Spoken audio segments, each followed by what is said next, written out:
Acting. Hi, I'm Alicia. And I'm Tiana. We're two working actors. We happen to be women. We happen to be Black. Sometimes that matters. And sometimes it doesn't. Either way, we're here to talk about all things acting, from personal experiences to the industry itself, and of course our love of the craft. So join us as we chat with each other, as well as the occasional acting friend, as we talk about all things acting. Welcome back. Hi. How good is it? Thursday. Yeah. I feel like a Thursday. It's been a long week, but a short week, you know? Yeah. Because the snow. That snow, man. Again. On a Monday. Again. Y'all mind if I have a little conspiracy theory for a second? Okay. I saw a conspiracy theory that said it's just really convenient that we keep having these huge storms on the weekend, and that's all I'm going to say about it. That's all I'm going to say about it. Why would we only... Have you ever heard of, oh my God, I can't remember what it's called. But have you heard that this conspiracy theory that the government controls the weather? Yeah. So that's what people are like saying, like, oh, it's interesting that we have these big storms on the weekend, you know, when the 9 to 5 is closed, you know, and then and I'm clocking it. I will say though, this go around, they had the streets cleaned much faster. Oh yeah, it was so easy. A few weeks ago. I think it's because it also was like literally freezing last time. But I woke up and the roads were cleared this week. I literally, when I went out to shovel it, so I shoveled, I had two shifts. I went out in the morning before work and it was fine. It was easy. But then by the time I went back out at lunch, most of that shit had melted. Like it was melted off of the cars. Yeah. I was scooping it. It was like the easiest time in the whole wide world. It was chill this time. Yeah. It really got on my nerves though, because that also canceled my last show. It did. Which was really upsetting. Like you had no time to like emotionally prepare yourself for that. Nope. We found out at like half an hour before curtain. Yeah, half an hour before curtain on Saturday night that Sunday matinee was not happening. So I spent Sunday crying. Yeah. And Monday. But I'm good now. I got it out of my system. Got it out. You had the emotional release. And that is that's what acting's about sometimes. That's just what that's what life's about. But acting helps you deal with it, I think. Yeah. For sure. Yeah. Oh. Weekly check-in? Anything new? Anything exciting? Anything you want to share? No. Yeah. I'm doing school visits right now. You are. You are. How's that going? The experience, much different than anything I've done in the past year. So when we were briefly talking about it before we started recording, you mentioned that there's improv involved. So I'm curious to see what your experience with that was like. So it's all improv because you don't have a script that you're following. Because I'm going into school as a person that once lived before. Mm-hmm. Now, the other part of this project is a scripted play, but that part is not taking place until May, I believe.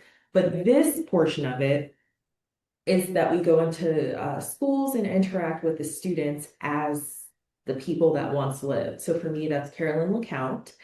And it's very scary because I've been studying this woman for the past probably 4 or 5 months now. And I have a bunch of notes.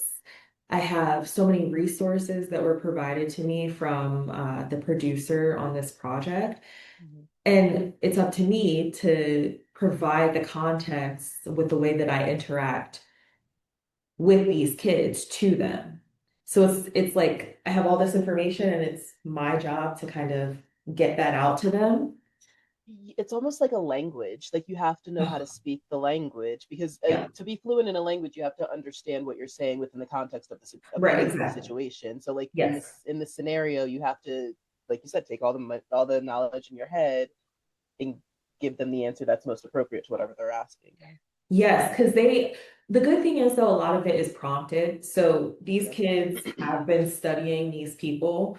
So they should know, like, baseline of information about who they are, and they come up with their own questions. I of course have my little spiel down that I give them.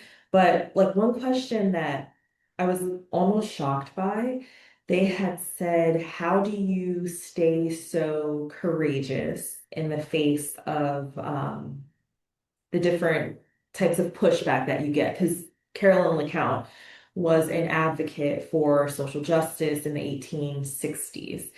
And that's the type of question, there's no answer to that written somewhere. You know what I Right. mean?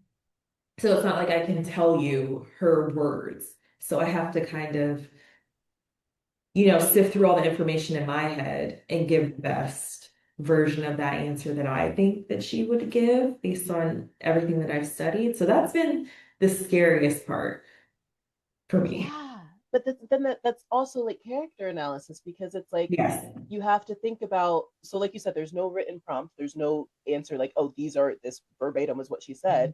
No, you have to sit there and be like, okay, well, what were her values? What were the things that she did? Like, what was she known to do when she was relaxing or was letting off steam? Like you have to take Right. all of that information to create this answer. It's like, it's crazy because I'll sit and talk with a producer and I'll say, so the love of her life was murdered. Hmm. He also was a social advocate, and she never remarried, or well, she never got the chance to get married in the first place, but she never married, she never had children. And so the kids will ask, well, what is her legacy? So how do I explain, like, what is her legacy? What would she say her legacy is? Her Right. legacy would be her advocacy because she didn't have kids. And you would have to assume that that was a choice. But do you assume that? Like, you know what I mean? So all these conversations are happening prior to the school visits, but when we get there, it's interesting the energy that the kids bring. So, Yeah. Yeah. but I I do think that you you would like it. I think you would excel in it, actually, something like this. That is, I thank you. That is a very high compliment. I don't know. I feel like I would get so intimidated. I feel like I would just be Girl, so intimidated that like I you don't know. Yeah, or I would get scared that I would forget everything Mhm. and I wouldn't know like if I was asked that question like, "Oh shit, I don't know. How do I feel about that?" Like, Mhm. like I think I would get a two in my head. And maybe that's why I want to go to clown school because I Mhm. need to get out of my head. Well, So, yeah, see, that's why I think it would be good for you though, because once you get up there, because by the way, I mean, these are high school kids. mm, I wouldn't say that they don't care, but they also are not jumping down your throat for you to get it right. And that's almost the best audience because when you're in acting class or when you're in a theater that maybe has people that they always come to see shows, they have expectations and they also have a way that they like you to do things. But with a situation like when you're going in to, deal with high school students, of course your objective is to put the best character analysis forward so that they can learn something. mhm. But at the same time, like they're chill. They're not, They're not like sitting there like with a magnifying glass on you, like no, watching your every like move and like every no. word you say kind of thing. Mm-mm. That's a good Yeah. point. Yeah. So Yeah. I'll be doing that for the next couple of days and then So then you're still rehearsing for the play though, because you have the yes. play, like you said, in the spring. Yeah. Okay. Which I think we have a little bit of good news about. So it's taking place inside of a church, and it's a magnificent church, by the way. It's Yeah. gorgeous inside of there. And it's actually one of the churches that she probably would have, been around during that time period. It's like a landmark. It's in downtown Philly, but Oh. I'm pretty sure it might be free. Oh. So it'll probably be a situation where it's like you can show up if you want to, and it probably will take place like after the service or something like that. That's the vibe I'm getting. So Is it a one show deal? Like I just believe so. one? Oh, I think so. interesting. Yeah, yeah. Fascinating. And it's different than like the play I just it's different structure wise, but Like is it like a it's a show, but like is it like a full show. I don't know. I'm not saying that how I want to say it, but It's okay, so it'll probably only run maybe 45 minutes or so. Well, okay. depending on because there's a couple of things like entrances and exits and stuff like that. But the show is the graduation for the student, like the graduation ceremony that the students would have gone through at the Institute for Colored Youth, which is now Cheney University. So that graduation process, it's an oral examination. So we have like a couple of students, and then we have, so I'm one of the faculty members, Carolyn LeCount. There's a couple other faculty members and like a principal and stuff like that. And so basically the show is us giving the examination.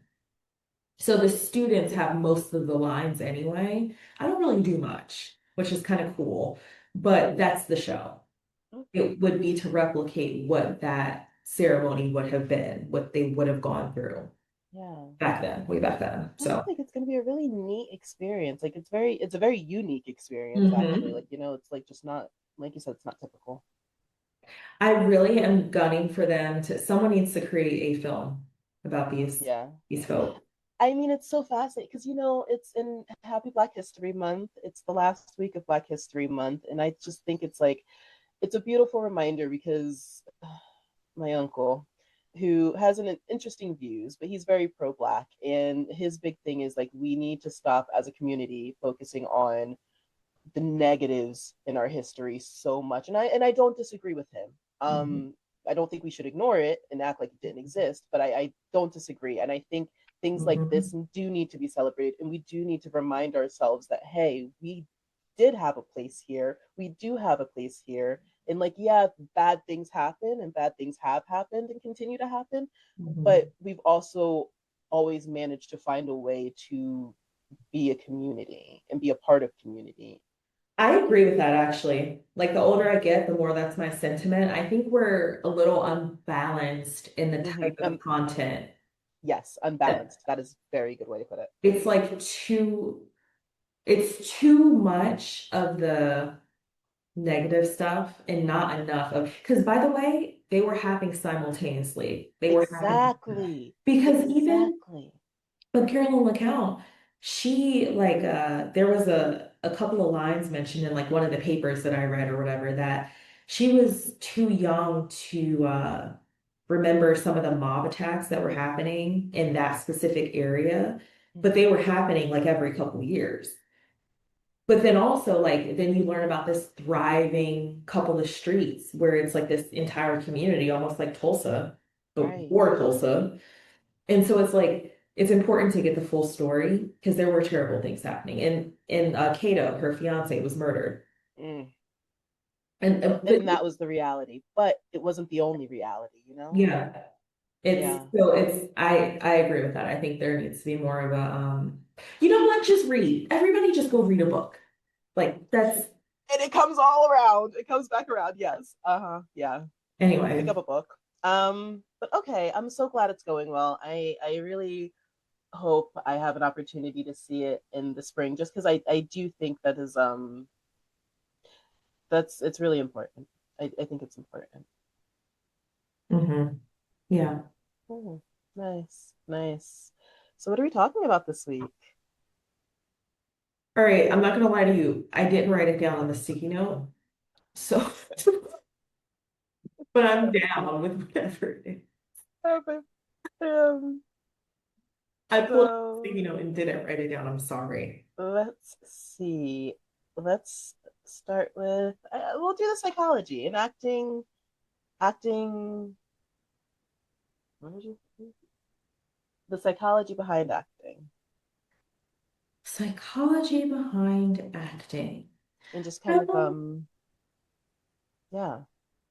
it's interesting because I met in college before I decided to go dip my foot back into acting. I met a Hmm. few actors that were not majoring in theater or performance or anything, but they were majoring in psychology. And I remember being confused by that. And they would say, oh, well, like I have a coach that said, if you're not going to study theater, you might as well just study psychology. And then I had to think about it for it to make sense.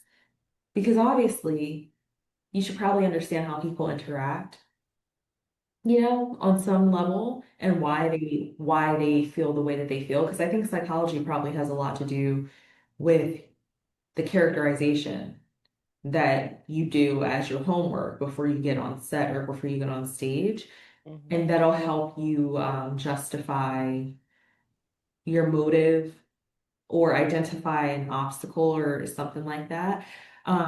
So I thought that that conversation was interesting because I wasn't sure if that was something that a lot of people did, that they would just study psychology before dipping their foot into acting.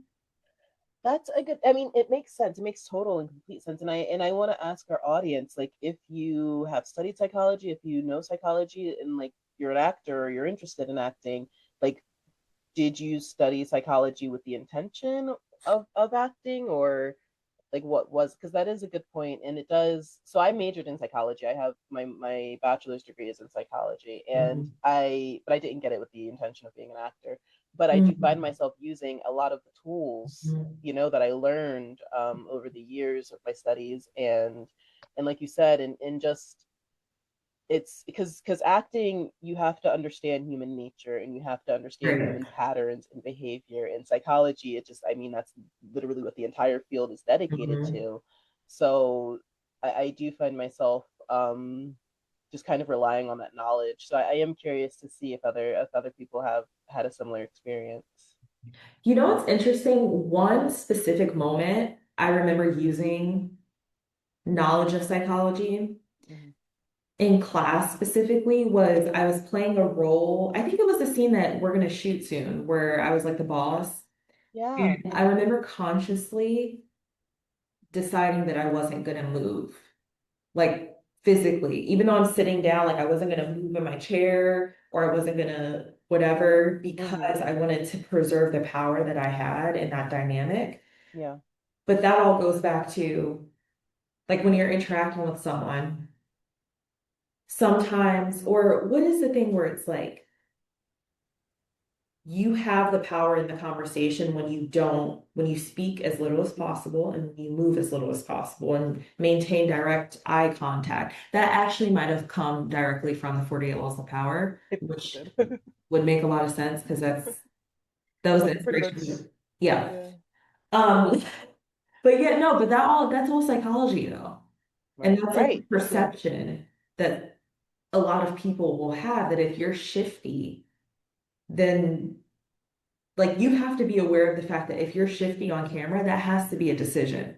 Because if Hmm. not, it's going to read as something else. It's going to read as nervousness, or it's going to read as unprepared or Right. I something. mean, Brian says it all the time in class. Like when people are standing, like I'll never Yes. forget. I did a scene, and I don't know what my character. She was supposed to be some like kind of like like this confident like housewife, kind of bitchy. And I Yeah. crossed my feet. I crossed my feet in the scene, Mhm. and it threw off the entire energy. And Mhm. Brian pointed out, and he's like, "Yeah, you don't look like this confident housewife that knows her shit and like and runs the PTA. Like you look Yeah. like you're questioning yourself." Right. Or like, have you ever like been in a scene and like you're just like out practicing or rehearsing or running lines or whatever, and you feel yourself like just like do like a like your white you scratch your cheek or something, and like like that's not a part of the character, it's not a part of the scene, and then it kind of throws off the energy a little Yes. bit. Yeah. And it's just very interesting how body language can lend itself so much to acting, and like you said, in like that psychology of like how we perceive each other. Yeah. Because then it's also, you're having the conversations of the character and what the character do that in the scene, but also like the people that are viewing this. If they perceive that something doesn't fit with the character and it's not how they see it, then they're gonna interpret that several different ways. They And might that say that you're a bad right. actor, or they might say that something's off, or you're not doing it the way that they saw it. So you have to, I think it's important to incorporate psychology because people are consuming this, Hmm. people are working on this, and also you interacting with your character. I think all of it lines up. So it does make a lot of sense to me. But when I first heard that, I was very confused that actors study psychology with the intention to understand human behavior more. you know? But like you said, once you think about it, and like once you put the pieces together, it makes a lot of sense. Like it really does go hand in hand. Mm-hmm. You know, Mm-hmm. Yeah. I like it. But then, okay, so because then that kind of is perfect segue into the energy of the character and like in those moments when you have to like have big energy. Okay, for example, so there was a scene in class the other night, and it's one that we've seen a million and one times. It's a very popular scene. People always bring it in, and it's when the boyfriend is an art thief, and he goes to the girlfriend's house after he just got caught stealing Oh something. yeah. Police are chasing him, Yeah. and he jumps in, and it's super heightened. And I don't know if you remember, but there was someone who did it in class, or a couple people who did it in class, and Brian like was really like emphasizing like keep your breath up so you keep the Yeah. energy of the scene up and like kind of Yes. like using like little tips and tricks so like when you come into the scene Yes. you're already matching the energy of the character, Yep. you know. Yep. And that's also a little psychology trick. Mm-hmm. I've used that so many times, Yeah. that breath thing, because it's like that's a I feel like that's a trick shot to Hmm. convey urgency, Yeah, you yes, know? yes it is like doing jumping jacks or something or like push-ups, yeah. Mm-hmm. And like to get like the heart like because like you said like to your point earlier of like people can read your energy, so like if you are supposed to be a bouncy character, if you are supposed to be a little neurotic, but you just come into the scene like chilling like yeah I just I'm cool but like I'm freaking out, but no guys, I'm really freaking out, believe me that I'm freaking out, but Mm-hmm. your body's like still, Mm-hmm. that's not gonna, you're doing it like you said, now people are calling you a bad actor. And it's doing a disservice to the scene. Right. And that's a problem. And that's a problem. And Yeah. that's a problem. No, I totally yeah, energy is important. It's very important, I think. Yeah. When last week we had auditions and we did drunk auditions, and I might have said this last week too, or like Mm-hmm. mentioned it last week, but Mm-hmm. um there was one of my friends that I was practicing with. I told her, I was like, if you want to like be drunk and like walk drunk, like spin in a circle and like let yourself be dizzy so that you kind of have that feeling of like being off balance and like uncentered like a drunk Mm-hmm. person would, Yeah. you know. Yeah, that drunk energy. Yep. Yeah, exactly. Yeah. I wish I could have did that. Yeah, it was fun. That was a fun one. It was interesting. It was an interesting exercise. And then we watched them this week, and it was really fun to see what everyone did and how Yeah. different everyone kind of was, Uh-huh. especially for like the sloppy drunk character that we had to be. Yeah. Um, that one was really fun. People had a lot of fun with that. Uh-huh. Man. I feel like it would be so like that's one thing I need to try to do that. Be drunk in a scene. Mm. Maybe I'll write something. I was gonna say, yeah, right? So something. Yeah, I have time now, so that's on the list. Um, yeah. Oh yeah. Oh yeah. Well, performance of But the week. I I don't got know. Did you it. have anything else to add to that? Because I Also, can I just say, did. I didn't realize that Bridgerton season 4 part 2 came out today. I thought it came out tomorrow on the Oh. 27th, but it came out today. So I am now halfway through the first episode because I want to watch everything at the same time. So that's why I was waiting. Okay. So many of my shows are back now, though, because Yes. Yes, between they are. that, Paradise, I don't know if you've seen Paradise. I haven't, but my coworkers were talking about it at work today, and I wanted to tell them to shut up because I literally I need to catch up. That show, Yeah. okay. I'm also gonna wait until the rest of the second season comes out because I think they only released like the first 3 episodes, and then from here on out, they're gonna do once a week. Yeah. Yeah. That show, Sterling K. Brown, Amazing. Always has been. ridiculous. Always has been. Ridiculous. Yeah, no, that cast is insane. And the story was great. Anyway, Yeah. Oh. Yeah, that came out, and also The Pit. The Oh, Pit is yeah, I back. have to watch The Pit too. So my favorite performance of the week, and I promise not all of my favorites are just me thirsting over characters, but It's okay if they are. Live your truth, queen. Dr. Abbott, and Okay. I should have sent you this clip because I feel like you would enjoy it. It's a very short clip. It's the Um, guy from The Pit. yes. Tall, kind of scruffy a little bit. Yeah, and he was Yeah. shirtless in the scene. Have you seen that clip? I have not seen that clip. I know who you're talking. Yeah, I know who you're talking about, but I haven't seen the clip. He's like talking to another, I can't remember if she is a doctor or an attending or whatever, but she's basically trying to help this guy. And she's like, well, the hospital's not going to pay for this. And he just says quietly, so sensually though, and I don't think that was the direction, but that's how it came across. He said, I'll pay for it. Just it was soft. And that was it. And you know That what's so was it. interesting about that line? I would love to have been on set Hmm.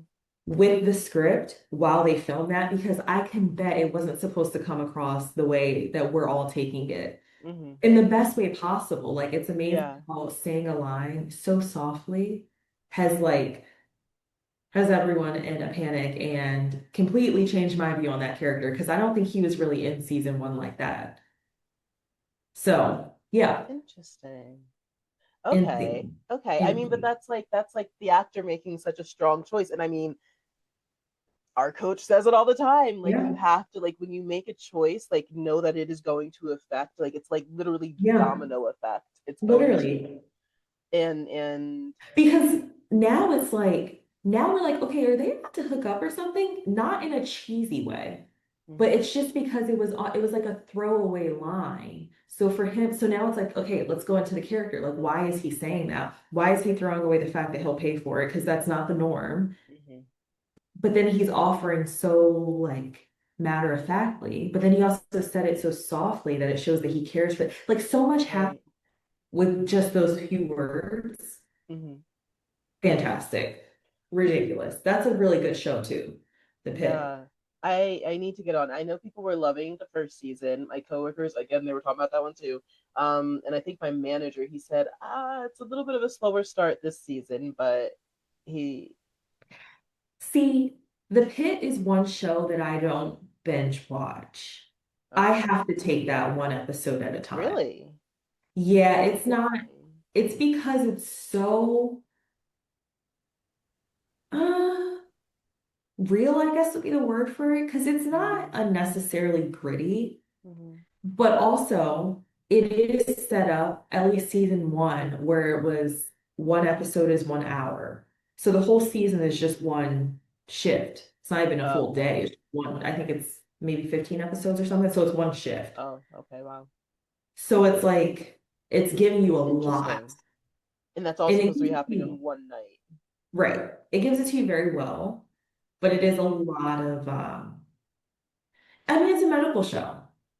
So and I have heard, like they've said, medical professionals have said that The most it's good realistic, in yeah. terms, yeah, Or like most like aligned with like what it looks like. yeah. So that's not a feel good that I like to fall asleep watching. That's fair. And you know what's funny? Again, over here and my coworkers, they kind of said something similar of like it is just like it's a heavy show. It's Yes, dark. It gets dark. Um, and they yeah. said the same thing about like I think they mentioned Oz and Mayor of Mirror not Kings. Town or No, Mayor of something else. Kings. That one. Kingstown. Yeah, I haven't gotten into that one yet. they said it was heavy. Is that the one I, with Paul Giamatti? Am I thinking of the right one? I Because don't know. it's not the one with they weren't talking about the one with Kate what's her Right, name, yeah, it's a different it was one. the other one, and Yeah, I could have sworn that was Paul. I don't know. Anyway, but yeah, no, they said he said that one was really that's been a heavy watch too. yeah. So I'll just stick with Bridgerton for right now. Yeah, a little feel good, a little Run that something up. to make you Yeah, smile, make you blush. Is it good so yeah. far? I've heard that this is a better season. I literally actually watched a video and she was like the girl was like it's a better season than season three, but nobody's watching it and nobody's talking about it because they're disappointed by season three. Honestly, the thing is, though, Benedict's story was my least favorite out of all the siblings. So, in the books, I was gonna, yeah, in the books. Okay. because I didn't really care for the Cinderella trope. Mm, really?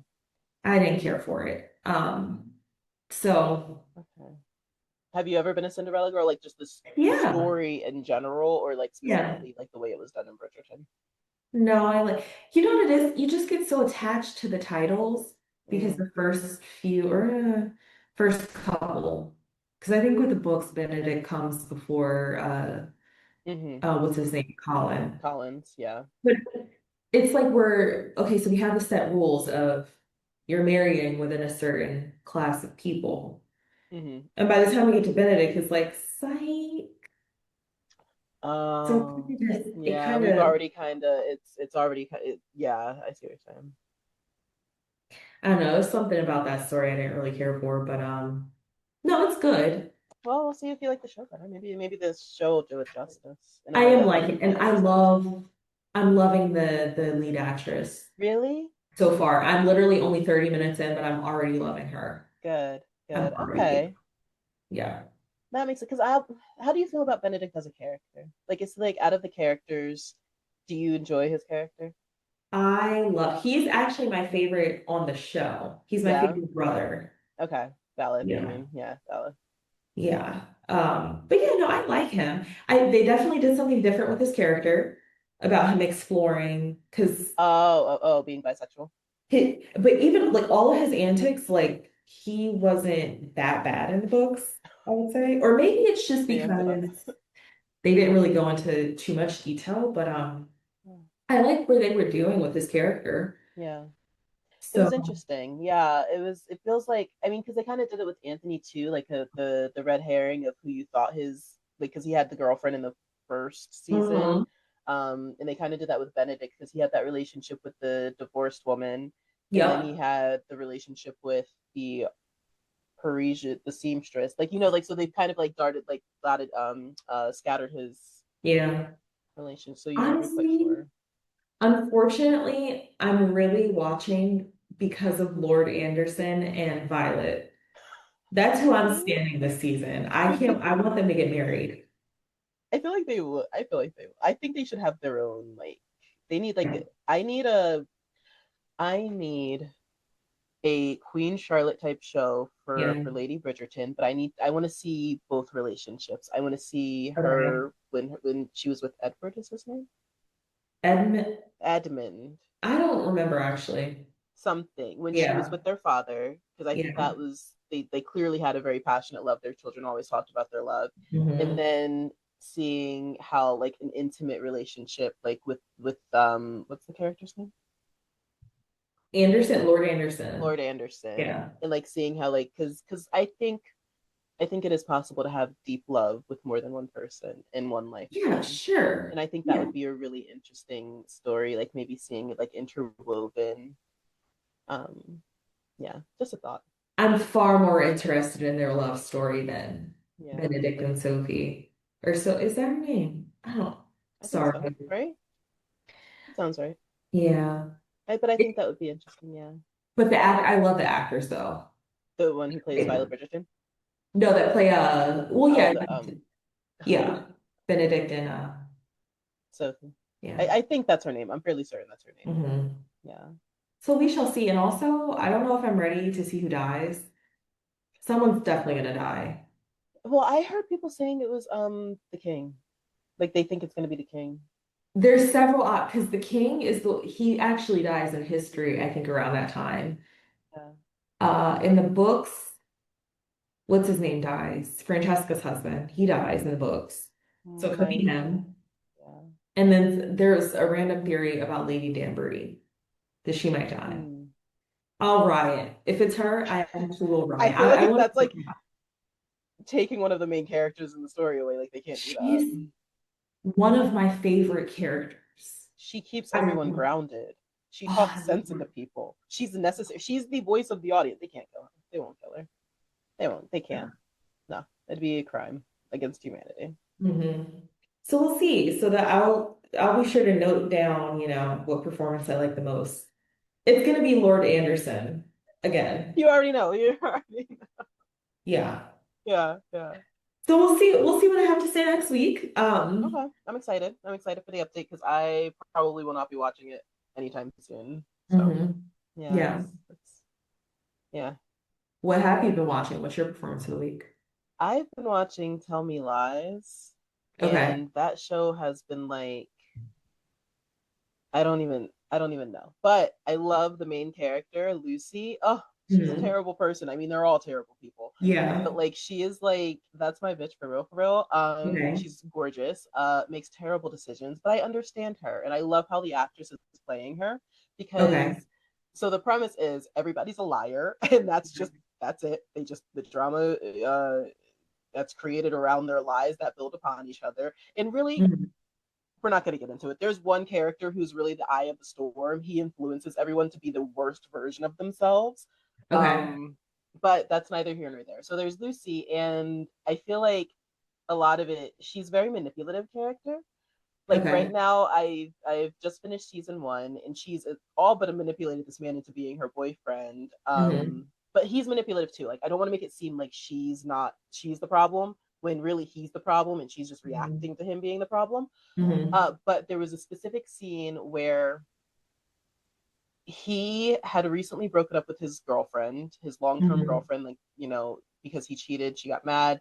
And then they were doing the like, are we together, not together thing. And then eventually he just decided he wanted to end it for something that happened. And so he gets with Lucy's character, who he was hooking up with while he was doing this will they, won't they thing with his ex. And they knew about each other, Lucy and his ex. They knew about each other, but they didn't know about each other. So, fine, whatever. Him and his ex officially break up. He gets with Lucy. They're in a relationship. And they go to this fair where his ex is an a cappella singer. And Hmm. Lucy peeps his ex out the corner of her eye and she leads him over there. But and Hmm. like you can see her plan all on her face. Does she do anything? Does she say anything? No. But she leads him over there, and then they're like watching his ex, and he's like, "Oh, I want to go," and she's like, "No, let's stay." And then she kisses him in front of her, and like all of this is clearly calculated by this woman, and you can tell because it was like the actress. It was like a split-second look on her face before they walked over there, and I just thought that was cinema phenomenal. I loved it. And she's done that a few different times where you can see her calculating. And I really, really like that because I mean, again, a lot of the acting isn't in the dialogue itself, it's in the actor's behavior. So I just thought that was a really good scene. And that show Yes. is bananas.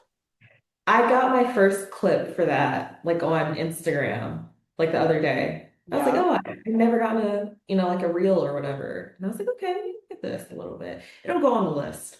Mm-hmm. It should. It should. I truly didn't understand what people were talking about. And then I watched the first episode and I said, oh, yeah. That one's Hulu, right? Mm-hmm. Yes. Okay. Okay. Yeah, I got a couple for Hulu, so that maybe that'll be the next one. Yeah. Oh, wait, Paradise. Well, we're watching it through Disney Plus. Hmm? You play at Paradise. Par Number one. Yeah. Number one, Paradise. Paradise Yeah. was so good. And yeah, that was so good. Yeah. Hell yeah. Okay. Well, that was that. That was this week, folks. Stay warm. By the time this comes out, it'll be like 60 degrees out. Yeah. Yeah. And daylight savings. Ah, oh, we're so close. We're so close. I've been seeing my algorithm has been feeding me content about the sun and just being Uh-huh. outside in the sun. And I'm like, I feel like I'm being edged right now because we're so close to when it will Yeah. be socially acceptable to just like hang outside with no jacket and By under the the way, sun. by the way, the heat was on hell in the high school today because I was sweating and I had layers on and I'm like, You did have all those layers. yeah. And the guy too, he had on like a long coat and yeah. But it felt like summertime in there. Yeah, you know what? And it didn't help that today was relatively warm for the It weather was that we've been warm. having. Yeah. Yeah, yeah. So that's just Yeah. it. We are getting there though. We're getting there with the weather. So the days are getting longer. The sun's staying out past 5. Yeah, no wonder I have a Beautiful smile. time. Yeah. It'll only get better. All right, guys. Great.